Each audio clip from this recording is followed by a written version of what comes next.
Hello, Collateral Gaming listeners. Chazzle Dazzle here from the Trial by Error Variety Show podcast. I just wanted to take a few seconds to invite you guys over to what we do. No, it's not video games, but we do invite really awesome and unique bands from all over the world.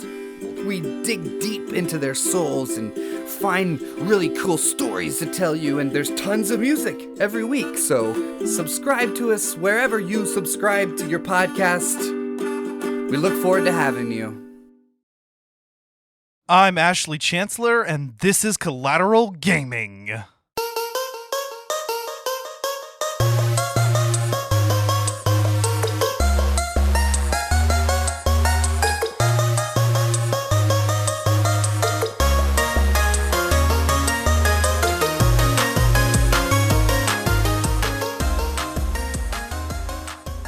Welcome to Collateral Gaming, the only video game podcast that matters, where we focus on good games, bad games, and everything else in between in the world of gaming.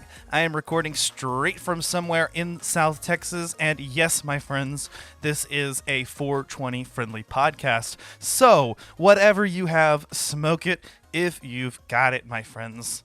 Well, it's another solo game launch episode featuring yours truly. That's okay. I've got a lot to talk about. I am super stoked to bring up this game, actually. I gotta say, I actually kind of did hype this one. I really did.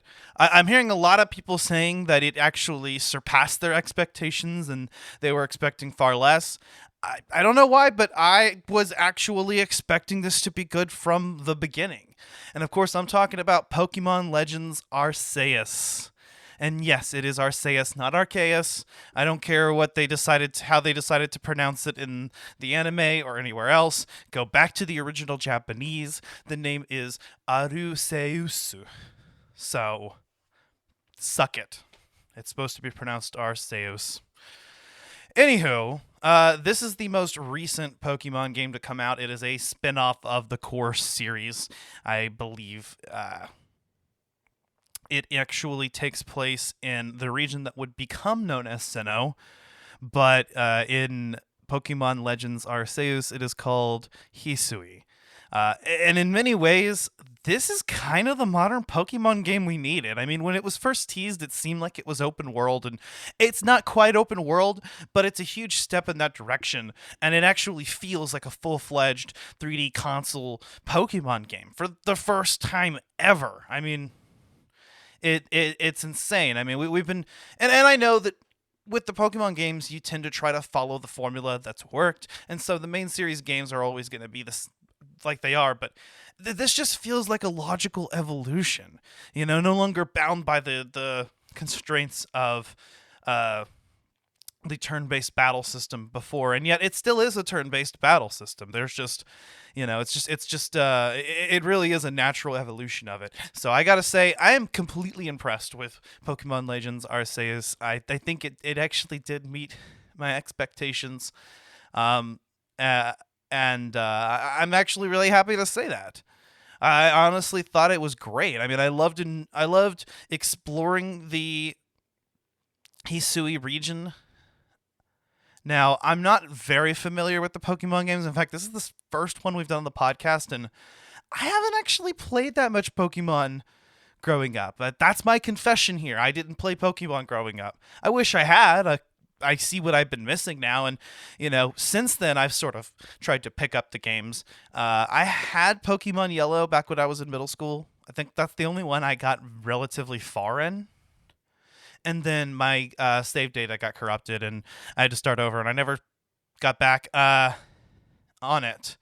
Later on, I did try installing an emulator on my iPhone that had a few Pokemon games, and I, again, sort of sampled them. Didn't get very far. But this is probably the first Pokemon game I've really sat down and played quite a bit of. I mean, I got Y when it came out. I've always put the newer ones on my wish list, but they've never been huge priorities for me. But as a result of getting Arceus and wanting to really explore for this podcast, I went ahead and I got Brilliant Diamond. I got Let's Go Pikachu. So some of the more recent 8th generation games, especially with Brilliant Diamond and Shining Pearl kind of being the counterpart here, because those are the games that take place in Sinnoh with Generation 4, I believe. So anyway, again, I'm not going to have a huge amount of knowledge to go off of that's going to be like, oh, I remember this and I remember that. All I know is that I have a hell of a time with this game. There's always something to do. There are so many side quests, and the way that makes it feel like an open world game is that you do have all of these side quests that pile on top, and you have huge open areas to explore. It's just not one continuous map, and I think that's why you can't call it an open world game. But there are plenty of side quests to pile up on and take on at your leisure. And there's a whole rank system that's been implemented. The more Pokemon you catch or face in battle, and update your Pokedex, the higher rank you go. And so your Pokemon are going to listen to you at higher levels, and you're going to get access to different recipes. Crafting is a thing here, and you can craft your own Pokeballs and potions and what else.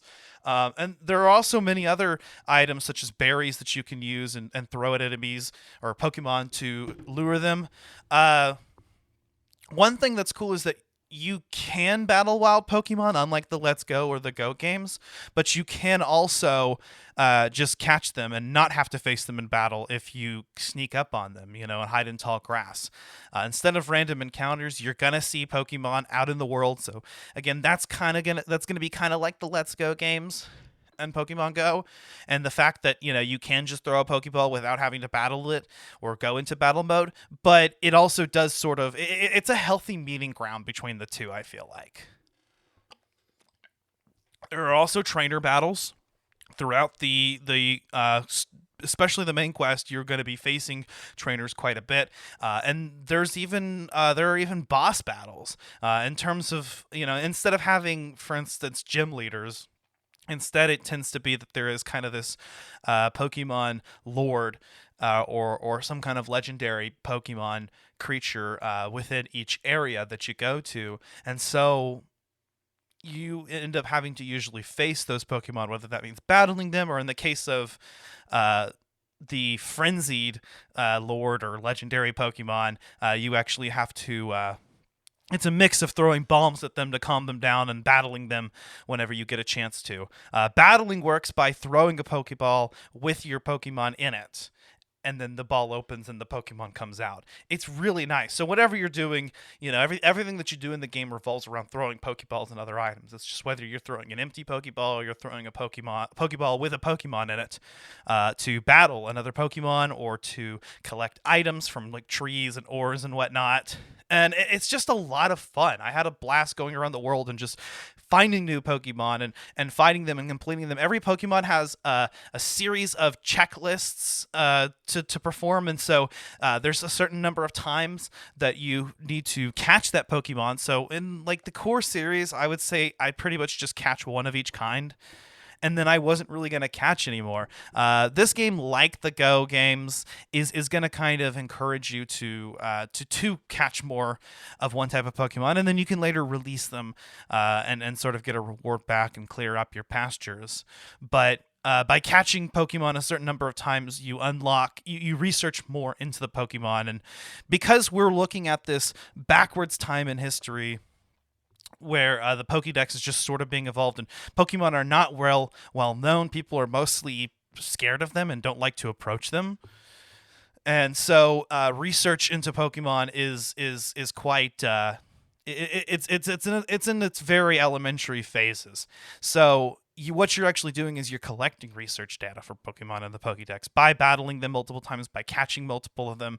So there are going to be certain benchmarks, a certain number of times you'll have to catch a Pokemon, whether you're going to catch a light or a heavy version of that or an alpha version of that Pokemon, whether you're going to defeat it using certain types of moves that it's weak against, witnessing the Pokemon battle using certain moves. These things are all going to count towards those benchmarks. So when you see one in the wild, you can kind of just take a look at it, glance at your Pokedex, see, okay, I need to catch 2 more of these in order to make some progress in the Pokédex, or I need to defeat a couple of these. Sometimes it'll ask you, to do so at day and night. There's a day-night cycle in the game, which is really nice. I don't think there are any main series Pokemon games with day-night cycles. Correct me if I'm wrong. Please, if I am wrong, I know some of you motherfuckers are going to correct me, but...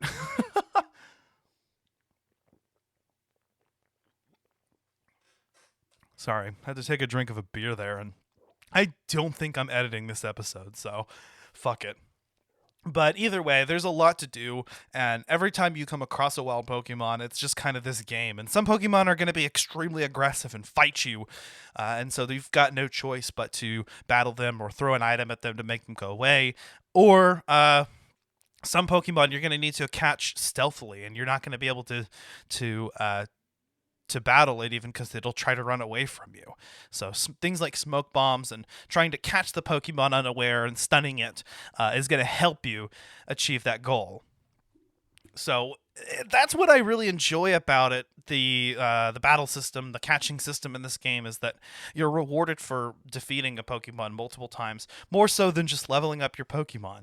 You're rewarded for catching more than one, and not just to obtain one that maybe is a better level or whatnot, but it's just going to count towards your research overall. Some side quests are going to ask you to give up Pokemon so that people can put them to work or so that they can have a partner to work with. So it's advantageous to go ahead and catch multiple of each type. But I spent hours, honestly, in the world. I mean, just moving around. This is, and I've downloaded quite a few different Pokemon games recently, and this is the one that I'm most interested in, the one that's most fun. I'll be honest, I haven't beat the game yet, and we're already, it's past 2 weeks. I think it's like 3 weeks since the game came out. And part of the reason we didn't do the episode as early as we normally would have is I just didn't have enough money to buy the game. So, but I finally did. I splurged. Got a shit ton of Pokemon games, like I said, and yeah, I've been enjoying the hell out of it. I pull up my Switch, and it's really nice to be able to play this adventure on the go. I think the Switch is honestly the perfect console for Pokemon because it's a game series that historically has been on handheld consoles. So, kind of taking them with you is part of the experience. It's a pocket game. We're talking about pocket monsters, right? But at the same time, being able to push it to the limits and take advantage of real console hardware is gonna be is great for the series. I know there's been some complaints about the graphics. I like them. I don't have a big issue with them. I mean, don't think it's the finest graphics we've seen on the Switch, but it's a Pokemon game. I don't know. And more than that, it's fun. There's so much to do. There are certain Pokemon that I don't think are catchable. A lot of the more like legendary Pokemon, what you actually end up doing is either just battling them or some of them you end up becoming mounts for you to ride around. And different Pokemon are going to have different advantages. There are some that will allow you to traverse water or land, and I think even flying type. I haven't even gotten as far to unlock a flying one, but I'm sure that there's going to be one at least. And each mount that you play is going to have that you use is going to have different abilities and whatnot. So it's actually really cool to summon those at any time. They're not Pokemon you battle with. More so, they're just a Pokemon that you play your whistle and it comes and it helps you. So it kind of covers all its bases in that way. There is a story to go here. Obviously, with Pokemon. The stories tend to not be like anything groundbreaking, I don't think, but there has been some pretty interesting takes on a world that involves these kinds of creatures, and this one is no exception. Like I said, it takes place within the past. You're actually playing as someone who is transported from the future or from another universe. It's not really made clear whether you come from our universe or universe that you're already familiar with Pokemon or whatnot, but you play these characters that are counterparts to the default characters in Diamond Pearl, Dawn and whatever that else the other guy's name, but I think in here they're called Akari and something else. I always name my character Ash because that's my name, and I just thought it was cool that in the very first Pokemon I could just choose one of the default names. and it's me. So that's what I did, and I played as the girl. That's the cool thing about choosing Ash as my name, is that I can pick a girl. And I don't know, lately I've just been choosing female avatars.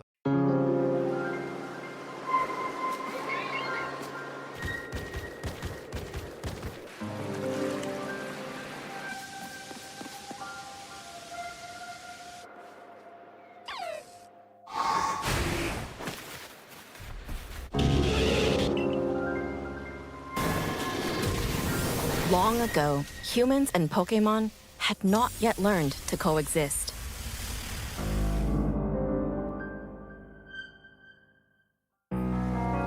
This land is the Hisui region.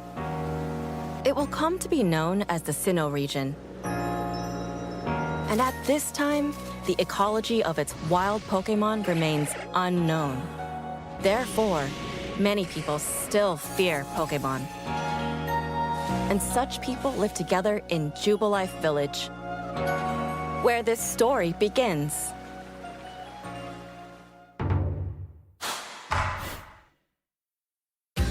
Your goal is to research the Pokémon of this region.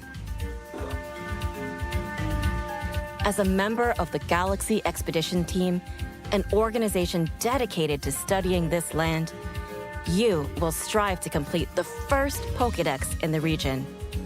Research begins at a base camp from which you'll embark on excursions.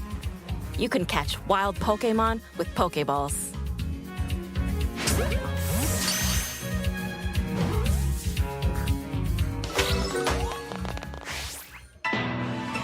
Be warned, not every Pokémon is so easy to catch. In such an event, one option is to challenge them to a battle. Command your Pokémon to weaken the opponent, and it should be easier to catch. Pokémon behaviors vary in the Hisui region. They may live in groups, or they may flee upon sensing your presence. The aggressive sort will attack without hesitation. Some are much more powerful than you. If danger comes your way, run. It's quite the important research tip. Back at your base camp, you can let your team of Pokémon recover their health. Professor Laventon, a researcher on the Galaxy Expedition Team, will provide research support. Report back to the professor with any and all research, and the information will be entered into the Pokédex. There are various research tasks of note, including number caught and times you've seen it use moves. As you fulfill these tasks, such entries will populate.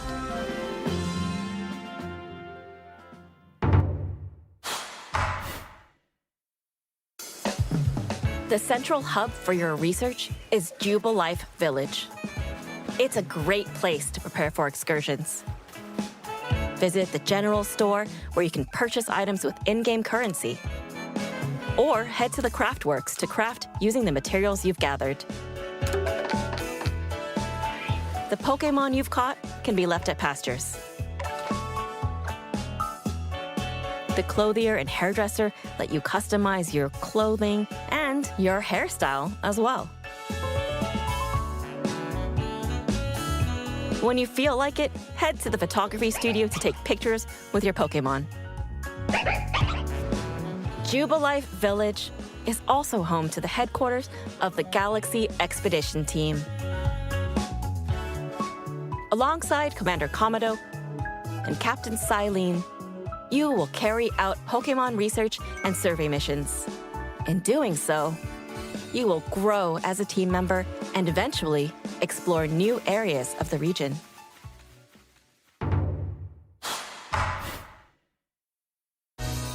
Certain Pokémon with special powers will allow you to ride them.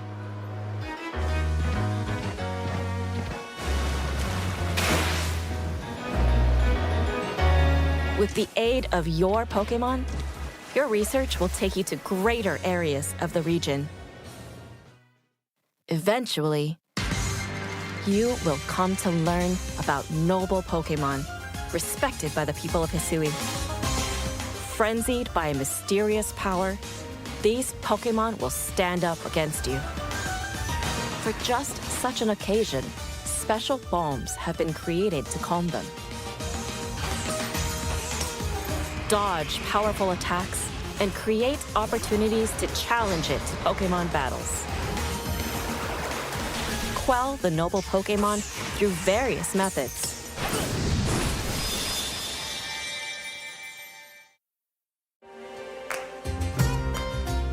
Vast lands and wild threats await you.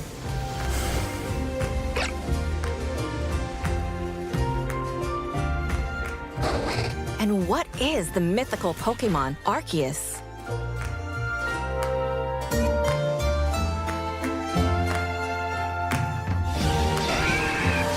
The story of humans and Pokémon begins right here in the Hisui region. Pokémon Legends Arceus. Anyway, Pokemon Legends Arceus was actually developed to celebrate the 25th anniversary of Pokemon. Looks like this might be kind of a new thing that they're doing. Would be really cool to see some more Pokemon Legends games featuring different regions and from different eras. I mean, I love the aesthetic of this game. Hisui has this ancient Japanese feel to it, which is nice because the Pokemon games obviously take place in a modern world, whether that's the late 90s or whether that's technology that's a little bit more current. You know, some of the more recent games obviously are going to include, smartwatches and Nintendo Switches and whatnot. But I do like seeing this proto Pokemon world that we know of. Obviously, the Pokemon are going to be familiar if you've played the Generation 4 games, Diamond and Pearl, or their remakes. You're gonna come across the same types of Pokemons in the areas that you normally encounter them. One thing that's unique about this game is that it features completely different sets of starter Pokemon from actually different regions. In this case, where your options are for your grass type, it's Rowlet from the Alola region, Cyndaquil from the Johto region, and Oshawott from Unova. So it's actually really cool to see Pokemon from like 3 different generations all make up your starter Pokemon, and then of course all of the Generation 4 Pokemon. I will say I picked Cyndaquil. I have a tendency towards picking fire types for the most part. I mean, when I got Y, I wanted to get Greninja because it's a freaking ninja. So that was one of the exceptions, but I tend to go for the fire type starters if nothing else. So they're calling this a pre-make to Diamond and Pearl. I think that's a good way to put it, but it's also its own game. I mean, kind of the remake part of pre-make doesn't really make a lot of sense because, it takes place in the same world, but you've got a completely different story this time around. Which is following this character who is exceptionally good at catching Pokemon in a world where people don't tend to come near Pokemon. Everybody's kind of celebrating your achievements like, whoa. But everybody at first kind of is looking at you weird because you're this character that just fell from the sky in weird clothes. And but you prove your worth, early on, and you're calming down all of these Lord and Lady Pokemon, this legendary Pokemon. You're catching a lot. So you're something of a legend in this game, and that is really cool. So you're seeing, the start of some of this technology, for instance, with the Pokeball, which I think in this game, what they ended up saying was that Pokemon shrink themselves. So it's not the Pokeball that does it. So the Pokeball just seems to be just kind of this clasp technology. I mean, it's nothing incredibly crazy. You can craft them on the go. There are different types of Pokeballs that you can craft, whether that's the normal Pokeballs or these heavier Pokeballs that are they're going to get for you a higher success rate when you catch Pokemon unsuspecting by sneaking up on them. So, and those are called heavy balls. there's great balls. There's these feather balls, which are really good for throwing at far away Pokemon because they're light, so you can catch Pokemon in the sky or Pokemon that are quite a bit of ways. I actually had a lot of fun kind of experimenting with the different types, and seeing what would work. Sometimes, it's going to be better to go ahead and battle a Pokemon and whittle it down a little bit, get some status effects in there and capture it the old-fashioned way. Other times, if you can kind of just sneak up on it and get it in the ball, that's going to work out better for you. What I like is that everything that you do in this game, you don't have to wait for. One huge problem with the Pokemon games is how much fucking waiting there is. And it's like you do a battle, you wait for it to load, there's this huge fucking screen. Every time you do something, you have to wait a few seconds for it to do what it's doing. And then after you finish battling, there's just all these screens that come up. You don't have to wait for anything. You're still going to have that turn-based battle system, but like, for instance, if you're capturing a Pokemon, you get to just keep on walking while the ball is going, and then it'll come back to you. If you throw a Pokemon out to go do something, it'll come back to you. So you can keep running and doing whatever you're doing. I love the kind of the free-form RPG combat when you're battling one Pokemon. If another Pokemon happens to be nearby, well, now you're battling two of them. And let me tell you, they can whittle down your health pretty easily if you're not careful. Obviously, you've got revives and potions and other things to heal your Pokemon, but it's still going to take a turn. One other thing that's cool about this is that when Pokemon master moves by earning XP, they can perform agile or strong style versions of the moves, meaning they can perform versions of the moves that by using a higher number of PP, you can make the attack deal more damage or have a greater effect, but sacrifice your speed, or you can sacrifice the amount of damage that you're going to put on, which is helpful, I think, if you're trying to capture one, but still use an element it's weak against, or you're just higher leveled up. But you can also, you'll be able to move much more quickly. It kind of increases or decreases the amount of time before your next turn. So obviously, with the turn-based system, the speed stats of each Pokemon is gonna factor in to whether or not who's gonna get the first hit, and in some cases, Pokemon with a high enough speed above the one that you're battling with can attack multiple times before you get a chance to get a hit in, and it can be infuriating, especially when there's multiple Pokemon, and maybe there's one that you're strong against, but the other one is one that you're weak against, But the battle system works pretty similarly to what we're used to, but you can easily restore your Pokemon in this game. Instead of Pokemon centers, you kind of have these base camps that you can go to, and what I like is that you can instantly teleport to those as long as you're haven't been spotted by a Pokemon. You can open up the map and you can teleport to the base camp at any time. You can go back to town at any time and gear up. Obviously, you already have some things for sale, and you can switch out your Pokemon at the base camps, but if you want to do a little bit more, you can actually go back into town to Jubilife Village, which would later become Jubilife City in Diamond and Pearl, and you can really stock up on things, complete side quests, missions, rank up, and whatnot.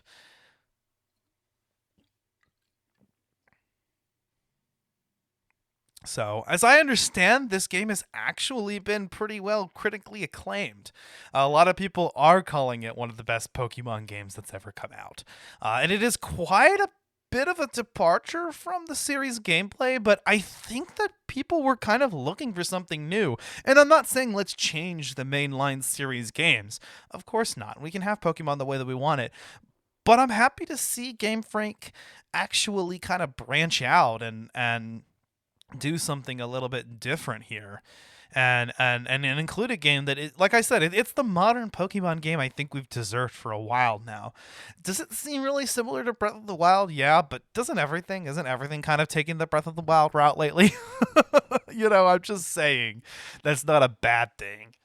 And Pokemon, it was about time that it followed suit with this whole let's do a kind of a soft reboot and completely change the way that the game is played, that a lot of games have done recently, including Zelda and Mario, Assassin's Creed, God of War, just to name a few.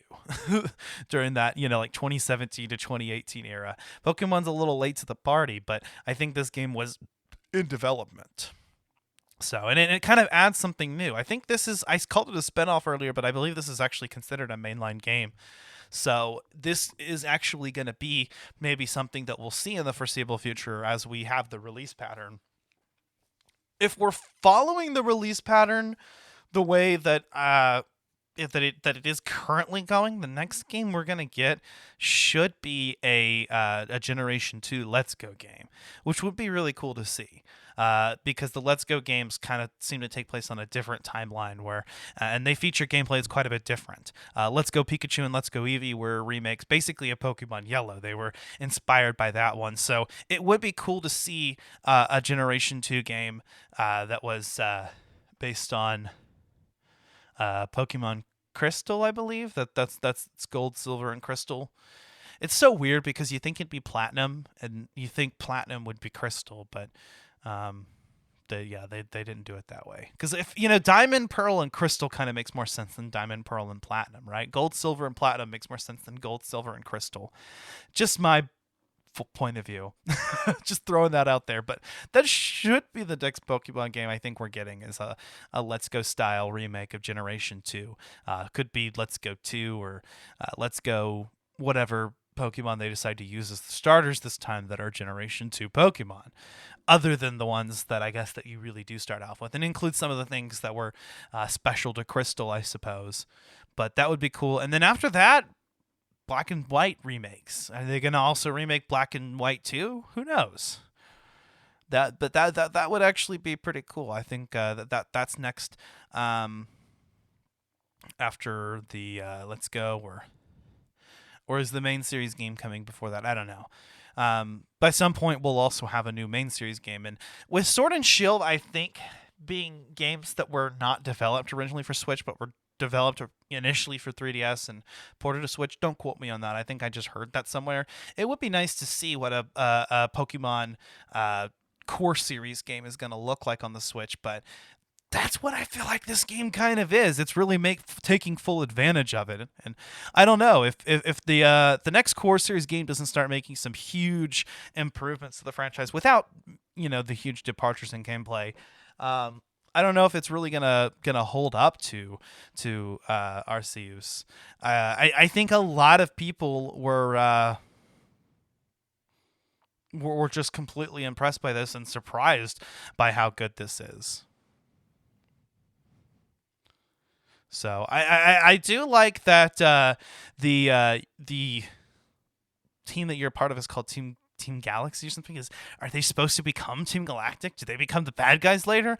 I don't know. There seem to be these like Fortune sisters that kind of seem to be the Team Rocket / Team Galactic characters in this story. So it's hard to say. So far, there hasn't been a real antagonist in the game, but I do think by the end of the game that changes. Don't quote me. I haven't played that yet, and this is going to be spoiler-free review, so we wouldn't want to get into it anyway. But I guess without getting into too many more spoilers, there's not a lot more I can say about Pokemon Legends Arceus, but God, go get it. Even if you've never played a Pokemon game, this is actually kind of a good game to start off with, although, I don't know, maybe you might feel a little underwhelmed by the other games of the series. That's not to say anything bad, of course, but I think this is kind of sort of what we envisioned, when we were thinking, what kind of Pokemon game is going to come out in 2022? This is something that I would have envisioned more so than, say, Sword and Shield, and that's not to talk shit on Sword and Shield or Brilliant Diamond and Shining Pearl. They're good in their own ways. Like I said, I've been playing Brilliant Diamond and I like it. I've been having a lot of fun with it, but this is definitely the superior game in my opinion. So my recommendation is get Pokemon Legends Arceus. I'm someone who's not a huge Pokemon fan and I loved it. I think Pokemon fans are gonna love it. It's just an all-around good time. So that being said, this month we should be, if ever get that Mario and Luigi Superstar Saga episode done, we should be talking about Horizon Zero Dawn. Actually supposed to be recording that this weekend as of the time of recording. And then Horizon Forbidden West is going to be a game launch episode, but also a numbered episode we're doing. I got Dying Light 2, so I want to talk about that as well and do a spoiler-free game launch episode on that. So don't hold me to it, but I'd like to see that happen. I'm planning on doing it. And then at the end of this month, we are getting Elden Ring. We're going to be part of a live stream event with Agony, Megan's brother. He was on our Dead Space episode. And that's going to be a lot of fun while he's playing the game day one. But then about a week after following the game's release, we'll probably go ahead and release our episode, because I'd like to play the game a little bit so I have something to talk about, and I'm busy, you know.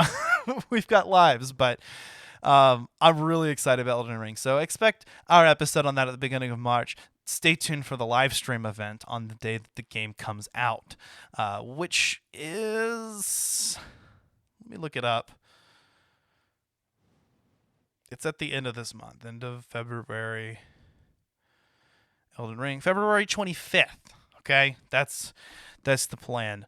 So, anywho, if you like this episode, please leave us a 5-star review on Apple Podcasts or feedback on your platform of choice.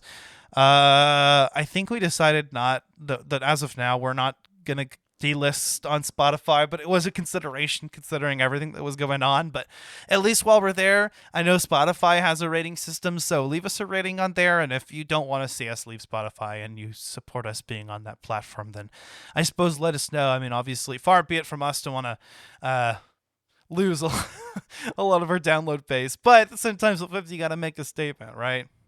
I don't know. If you have an opinion one way or another about it, we'd certainly like to hear it. If you're a podcaster and you want to collaborate, I'd really appreciate it. It's really hard doing these solo episodes when I'm doing a game that I know my other co-hosts haven't played or they're really busy. So it would be nice to have some additional guests to talk about some of these games. If there's an upcoming game that you really think we should talk about, let me know. I'll talk about it with you. Me and you, we'll do it. For real. But rest assured, we are going to have Megan on her Horizon episodes because she's a huge fan of the series, and I'm really excited about it. Following that, in March, let's go ahead and announce, I guess, what we're going to be doing then as well, because fuck it.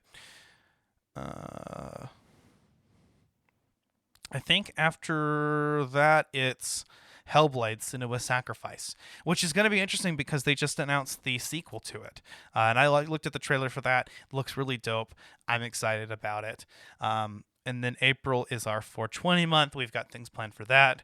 Actually, we're going to be recording through June, but from now on, we may be ending in probably in May or whatnot. It's just this season started a little late, so I gave us that extra month, But yeah, we've got a lot going on, and I'm really, really excited to talk about it with you. I'm really excited to talk about it with my fellow co-hosts. Don't worry, Megan and Zach are doing great as far as I'm aware.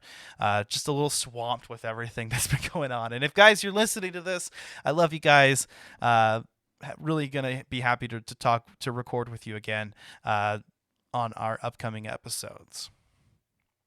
But anywho, I don't know really what else there is to say about this. If you like Collateral Gaming, if you enjoy our episodes, but you also are a movie fan, check out Collateral Cinema, our sister podcast. I'm a co-host of that cast as well. We are doing actually our anime month in February. So we just recorded an episode on Princess Mononoke. We're also doing Cowboy Bebop the movie. We've got a director's cut commentary out on Demon City Shinjuku, and we're going to have a director's cut episode focused on the Cowboy Bebop anime and the live action series, but we're doing the Cowboy Bebop movie as a numbered episode. So and Uncharted is coming out at the end of this month. That's going to be a Collateral Cinema and Collateral Gaming collaboration at the movies episode. Really excited about it. I love Tom Holland, and I can't wait to see him kill it in the role of Nathan Drake. And I'm going to leave it there. I actually have high hopes for the film. I don't think it's going to be like a masterpiece or anything, but I think it's going to be fun. And then I think we're going to be doing the Batman. in early March on Collateral Cinema. So Matt Reeves Batman with, fucking R-Pat, and I think he's gonna kill it. Honestly, I do. But that being said, I guess there's not really much else to say. Go ahead and play Pokemon Legends Arceus. Go get it on Switch. It's a digital download. It's $60 like any other game, but it's well worth it. This is not a Pokemon game, I think, that you're just going to put down after you've put a little bit of time into it like me. But you're actually going to invest quite a bit into it. If you're going to get any Generation 8 game, any new Pokemon game that you're looking at getting, this is the one I recommend. But I guess that's all there is for this episode. I've been Ashley Chancellor. You can also call me Ash. And gotta catch 'em all, Pokemon.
Collateral Gaming is a Collateral Media podcast. All music and game clips are owned by their respective creators and are used for educational purposes only.